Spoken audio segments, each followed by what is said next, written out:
Olá, tudo bem? Vamos continuar aqui no nosso estudo sobre a teoria geral dos recursos e nessa segunda videoaula nós vamos falar sobre os efeitos recursais. E vamos lá, sem perder tempo, vamos falar sobre o assunto que de fato interessa.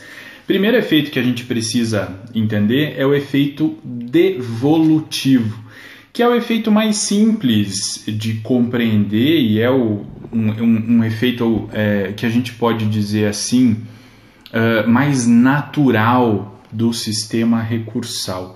E ele é basicamente previsto lá no artigo 1013 do CPC, no caput do artigo, que trata da apelação, mas ele, a partir dele a gente consegue expandir aí a interpretação para todos os outros recursos. Ele diz o seguinte: a apelação devolverá ao tribunal o conhecimento da matéria impugnada.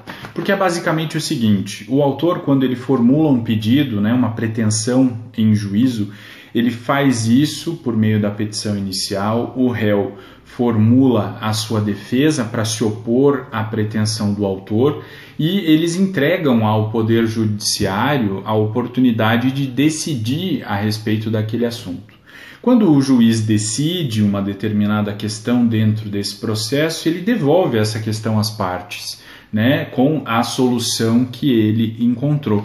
Se as partes não se conformarem com essa decisão proferida pelo juiz, elas podem então recorrer dessa decisão, se houver recurso previsto na lei para esse tipo de decisão, eles recorrem dessa decisão e devolvem ao Poder Judiciário, mas agora para outro órgão jurisdicional, a oportunidade de rediscutir aquela questão, de rediscutir aquele tema, de decidir novamente, se for o caso, aquela controvérsia. E basicamente esse é o efeito devolutivo. O professor Cássio Scarpinella Bueno vai dizer que o efeito devolutivo caracteriza o recurso como tal. É de sua própria essência, da própria ontologia do recurso, que ele se corporifique no inconformismo de alguém diante de uma situação mais prejudicial ou menos benéfica do que legitimamente se poderia esperar, criada por uma decisão judicial na mesma relação processual. E aí, com o recurso, então, eu devolvo ao Poder Judiciário e digo: olha, eu não estou conformado com esta decisão, resolva novamente, rejulgue o meu caso, analise se essa decisão merece permanecer no ordenamento jurídico, se ela é válida e se ela é correta em essência. Basicamente, esse é o efeito devolutivo. Um outro efeito bastante importante é o suspensivo, que se dá quando o recurso suspende a eficácia da decisão judicial, ou seja, a decisão não gera efeitos no mundo real enquanto tiver um recurso pendente de julgamento, certo? Então, um efeito do recurso sobre a decisão judicial, suspendendo aí a sua eficácia.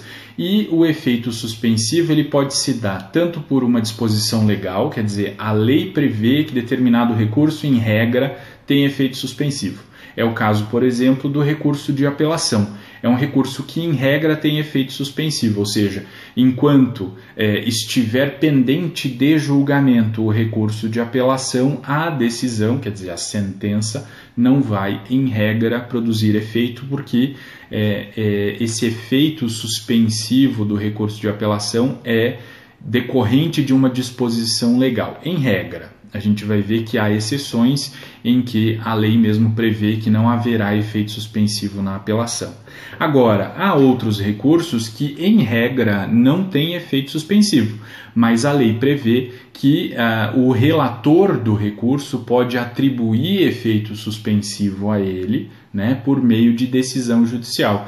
Aí nós temos o efeito suspensivo por concessão judicial. A lei autoriza e o relator, então, dentro das previsões legais, suspende os efeitos da decisão. Como exemplo, nós temos o recurso de agravo de instrumento.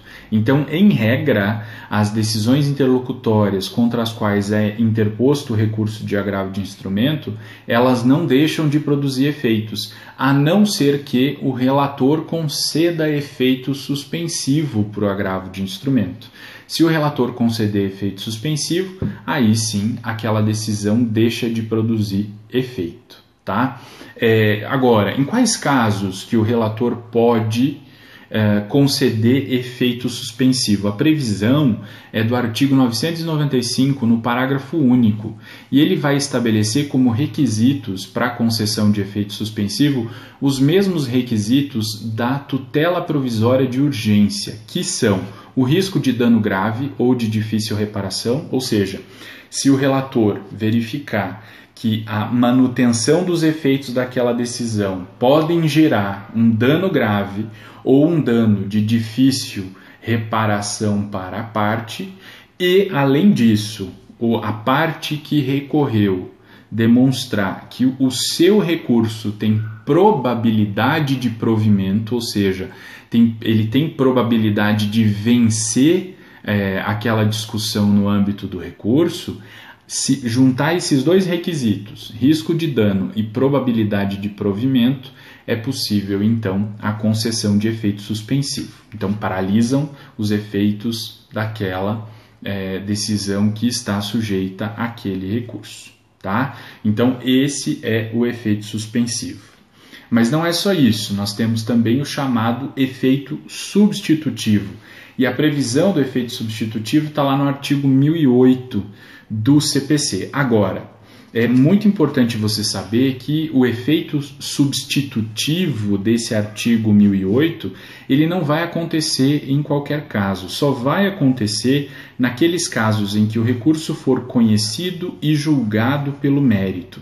E aqui a gente já entra numa terminologia muito específica dos recursos, e daqui para diante a gente sempre vai usar essa terminologia.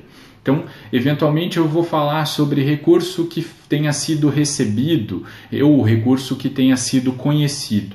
O que significa um recurso recebido ou conhecido? É um recurso que passou por um juízo de admissibilidade, quer dizer, o tribunal analisou os requisitos formais e aquele recurso passou pelos requisitos formais, cumpriram-se todos os requisitos formais. Então, aquele recurso é recebido ou aquele recurso é conhecido. Quando a gente fala que negou-se seguimento a um recurso, ou o recurso não foi conhecido, ou um recurso não foi recebido, significa justamente que ele não passou por essa análise dos requisitos formais. Tá? Agora, voltando aqui.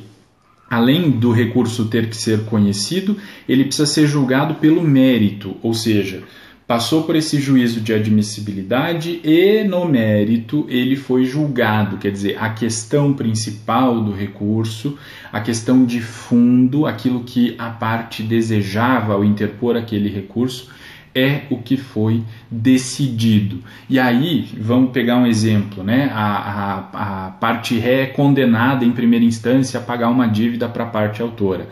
E ela recorre, interpõe um recurso de apelação. Ao julgar esse recurso de apelação, o tribunal recebe o recurso, quer dizer, ele passa pelo juízo prévio de admissibilidade e, no mérito, dá provimento ao recurso. Ou seja, reconhece que o réu tem razão, que o juiz decidiu mal e rejulga aquele caso. O que vai acontecer com aquela sentença que foi proferida em primeira instância? Ela vai ser substituída, porque o que passa a valer, a partir da prolação do acórdão pelo tribunal no julgamento do recurso de apelação, como ele foi conhecido e julgado pelo mérito, aquela decisão do tribunal é que passa a ser a decisão que resolve o conflito. A sentença já não resolve mais o conflito, porque ela foi substituída, e daí o nome desse efeito substitutivo. Aí você deve estar se perguntando assim, tá, professor, então por que se diz que somente haverá quando o recurso for conhecido? Porque vamos imaginar o seguinte, nesse caso aí, a parte ré tenha interposto o recurso de apelação, só que esqueceu de pagar as custas e depois deram uma oportunidade, ela não pagou, enfim. É um requisito formal, pagar as custas do recurso, né? E ela não pagou, o recurso então não foi recebido, não foi conhecido porque não passou por essa análise prévia, que é uma análise das formalidades. Ou seja, esta decisão que julga o recurso, neste caso aqui, né, não recebendo o recurso, não vai substituir a sentença. Aí você pensa assim, nossa, mas a sentença está errada, ela vai se manter? Vai se manter. Por quê? Porque ele não respeitou uma formalidade, certo? Então, o recurso não foi conhecido, não tem como rever a sentença justamente porque faltou essa formalidade necessária para o recebimento do recurso que possibilitará a análise do mérito. E sobre essas análises, né, análise de admissibilidade e de mérito, a gente vai ver mais a fundo nas próximas aulas. Bom, outro efeito, além do substitutivo, é o efeito obstativo. Efeito obstativo é aquele, e o nome já diz, que obsta. Obsta o quê? No caso do recurso, ele obsta a preclusão e a coisa julgada. O que significa isso, né? Preclusão todo mundo sabe, ou pelo menos todo mundo que estuda processo civil, né? Preclusão é a perda do direito de praticar um determinado ato processual. Então, diante de uma decisão proferida pelo juiz, eu tenho o direito de recorrer. Se eu recorro, né, se eu interponho o recurso, eu exerci esse meu direito. E aí o meu recurso está tramitando, ele está pendente de julgamento, o processo ainda está correndo e o meu recurso está tramitando, ou seja, não precluiu o meu direito, justamente porque eu exerci o meu direito no tempo cabível. E o processo continua em aberto.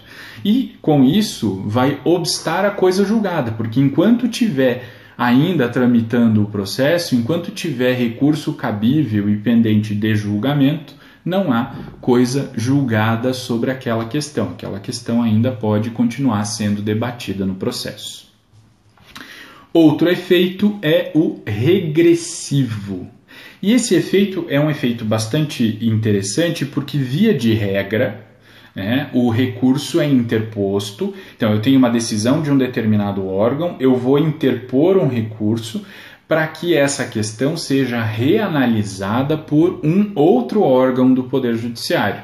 Então, eu tenho aqui uma sentença proferida na primeira instância e eu vou interpor o recurso de apelação para que o tribunal conheça daquele recurso, para que o tribunal reanalise aquilo que o juiz julgou na primeira instância. Isso é a regra geral. Agora, determinadas situações, em determinados recursos, nós vamos ter o efeito regressivo, que vai ser uma exceção a essa regra geral, que é quando o recurso é direcionado à apreciação do próprio órgão que prolatou a decisão.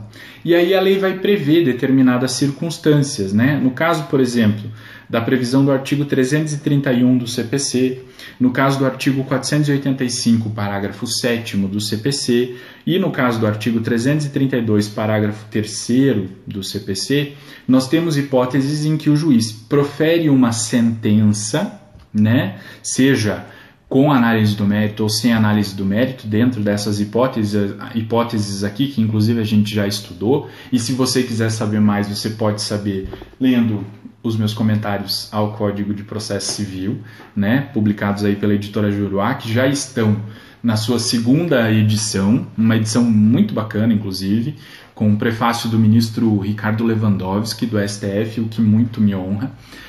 Se você quiser saber mais, ou rever o que a gente já estudou sobre isso, você pode procurar os comentários completos lá no Código de Processo Civil, em edição física e também disponível na plataforma Juruá Docs, com os textos dos comentários e julgados, enfim, uma série de informações muito boas para você. Pois bem, nesses casos aqui, desses artigos que eu citei, o Código de Processo Civil dá ao juiz que proferiu a sentença a possibilidade de se retratar. né, diante da interposição do recurso de apelação nessas hipóteses aqui, não em todas as hipóteses, nessas que eu estou dizendo, né, artigo 331, 485, parágrafo 7º e 332, parágrafo 3º.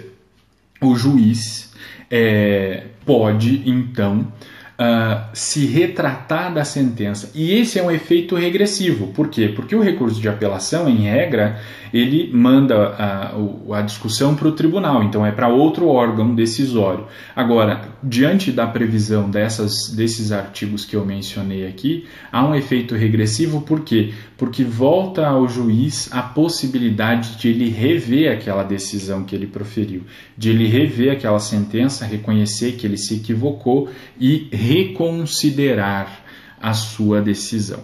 E esse é o efeito regressivo, quando o recurso, então, se direciona, né, um dos efeitos que o recurso gera é redirecionar o processo para o próprio juiz que proferiu a decisão, permitindo que ele reconsidere a sua posição. Pois bem, além disso, nós temos outros dois efeitos dos recursos aqui. O efeito expansivo. E aqui eu vou pedir a sua atenção, porque esse é um efeito importante, né? Mas já fica um pouco mais complexo de a gente entender.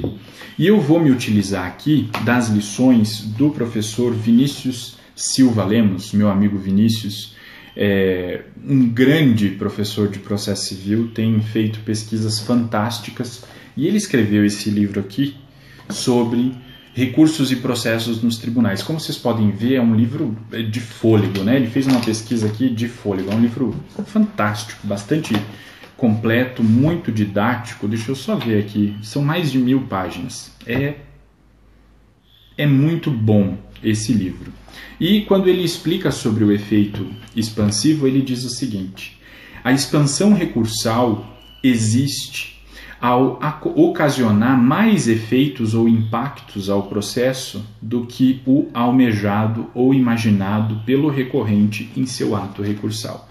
Então, basicamente é o seguinte: a parte interpõe um recurso desejando obter uma determinada finalidade, mas com o julgamento do recurso, outras situações acabam sendo afetadas, né, pela decisão que julgou o recurso. E com isso nós temos o chamado efeito expansivo, quer dizer, o que afetaria uma determinada situação agora está afetando mais.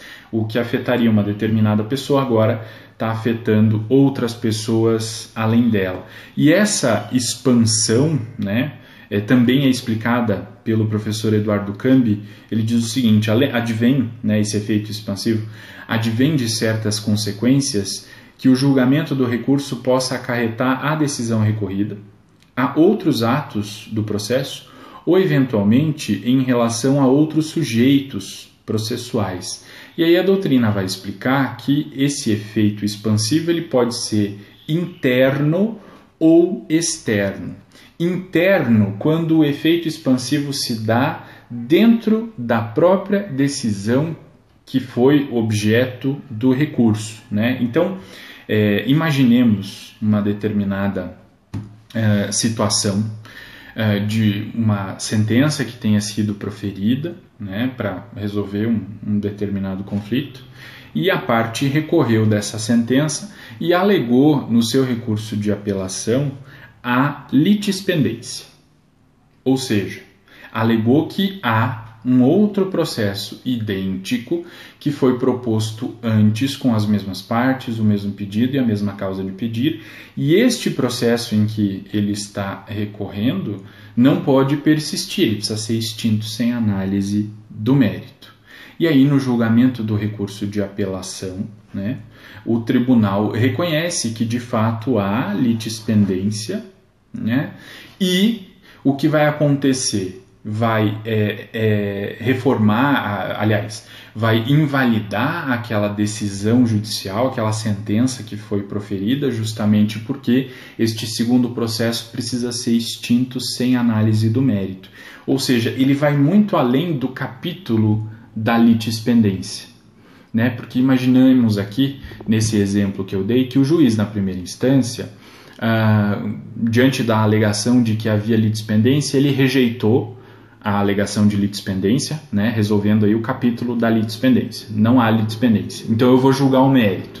E aí ele julgou o mérito daquela ação. Quando a parte recorre, ela recorre desse capítulo da litispendência e diz o seguinte: veja, tribunal, já há um outro processo idêntico que foi proposto antes, então este aqui precisa ser extinto sem análise do mérito. O tribunal analisa a situação e, de fato, é verdade, há sim outro processo e este processo aqui precisa ser extinto sem análise do mérito. Essa decisão do tribunal vai afetar tão somente esse capítulo que trata da litispendência? Parece que não, né? E por que não? Vai afetar os outros capítulos da sentença também, por isso que aqui nós temos o chamado efeito expansivo interno, porque é um efeito dentro da própria decisão. Vai afetar outros capítulos daquela mesma sentença, embora esses capítulos eventualmente não tenham sido impugnados naquele recurso, eles vão ser afetados porque todo aquele processo vai ser extinto sem análise do mérito em razão da litispendência. Então, eu vou afetar questões de mérito que eventualmente tenham sido julgadas dentro daquele mesmo processo, né, a partir da análise daquele capítulo específico da litispendência. E é possível a gente verificar esse efeito expansivo de forma externa, quando a decisão afeta outros atos do processo. E aqui, imaginemos, né, que uma determinada decisão tenha sido proferida, foi interposto um recurso contra essa decisão, esse recurso não tinha efeito suspensivo, isso significava então que a parte que venceu já poderia executar aquela decisão e iniciou o que a gente chama de cumprimento provisório da sentença. Então, enquanto tramitava um recurso lá no STJ, por exemplo, lá na primeira instância tramitava o cumprimento provisório da sentença, para exigir o cumprimento daquela sentença. Aí, no julgamento do STJ, se reforma aquela decisão proferida inicialmente.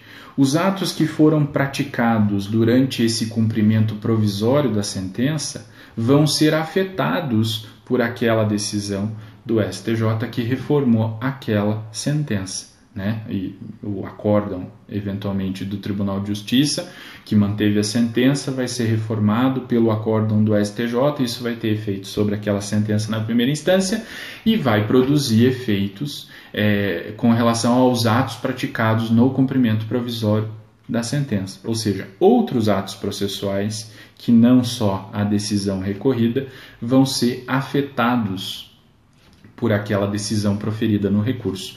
Com isso, nós temos um chamado efeito expansivo externo, porque ele afeta outros atos processuais. E pode afetar também, eventualmente, outras pessoas que não apenas as partes recorrentes. E, por fim, o último efeito dos recursos é o chamado efeito translativo. E o efeito translativo, eu vou me utilizar aqui das preciosas lições do professor Vinícius da Silva Lemos, e ele explica o efeito translativo da seguinte forma: ele nasce em decorrência ao efeito devolutivo, aquele que a gente viu lá no início, dentro do quantum devolvido pelo pedido recursal para o novo julgamento pelo tribunal. Além das matérias impugnadas expressamente pelo recurso e devolvidas, serão transferidas também outras questões, mesmo que não impugnadas pelas partes, recorrente e recorrida, pelo fato da racionalidade do sistema processual e recursal, seja pelo fato de que aquela matéria é passível de manifestação judicial ex officio, as também denominadas como matérias de ordem pública, ou então seja pertinente para o conhecimento daquela matéria pleiteada no recurso, até pela lógica cognitiva da matéria posta em juízo. Parece confuso? Porque é bastante complexo, né, esse problema todo aqui do efeito translativo. E para isso a gente precisa resgatar o chamado efeito devolutivo, quer dizer, eu devolvo ao tribunal a oportunidade de se manifestar sobre aquela questão. Tá, sobre todas as questões? Não, só sobre as questões que a parte recorrente, a parte recorrida usaram como fundamento dos seus recursos. Então, o tribunal, quando ele vai julgar um recurso, ele não vai analisar tudo o que foi feito pelo juiz na primeira instância, né? Ele vai reanalisar apenas os atos que foram impugnados, a partir dos fundamentos usados pelas partes no recurso. É basicamente o que a gente consegue perceber do artigo 1013 do CPC. A apelação devolverá ao tribunal o conhecimento da matéria impugnada. Então, ele tem que levar em consideração as razões de recurso e as contrarrazões de recurso.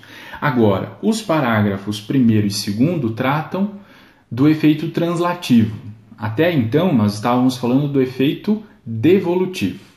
Agora, o translativo é uma decorrência mesma do efeito devolutivo. Diz o parágrafo 1º. Serão, porém, objeto de apreciação e julgamento pelo tribunal todas as questões suscitadas e discutidas no processo, ainda que não tenham sido solucionadas, desde que relativas ao capítulo impugnado. Aqui é a razão de por que a gente estudou capítulo de sentença. Então, eu tenho uma sentença que tem 3 capítulos.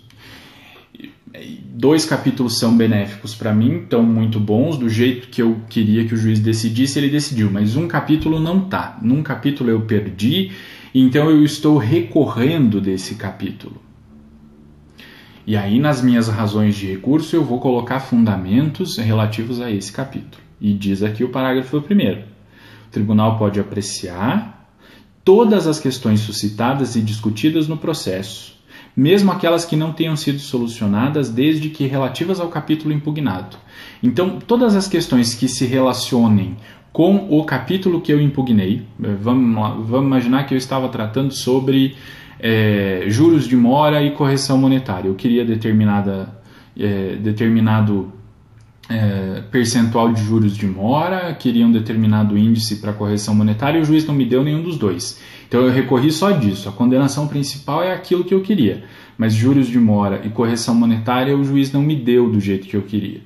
Agora, eu estou impugnando tão somente isso. O tribunal, ao rejulgar, né, aquele capítulo, vai levar em consideração os fundamentos que eu utilizei, os fundamentos que a parte contrária utilizou, mas se eventualmente eu tenha alegado um determinado argumento lá na minha petição inicial e esse argumento não tenha sido levado em consideração pelo juiz na decisão e eu também nem falei sobre ele nas minhas razões de recurso, mas esse argumento se relaciona com este capítulo dos juros de mora e da correção monetária, o tribunal vai poder levar em consideração esse argumento.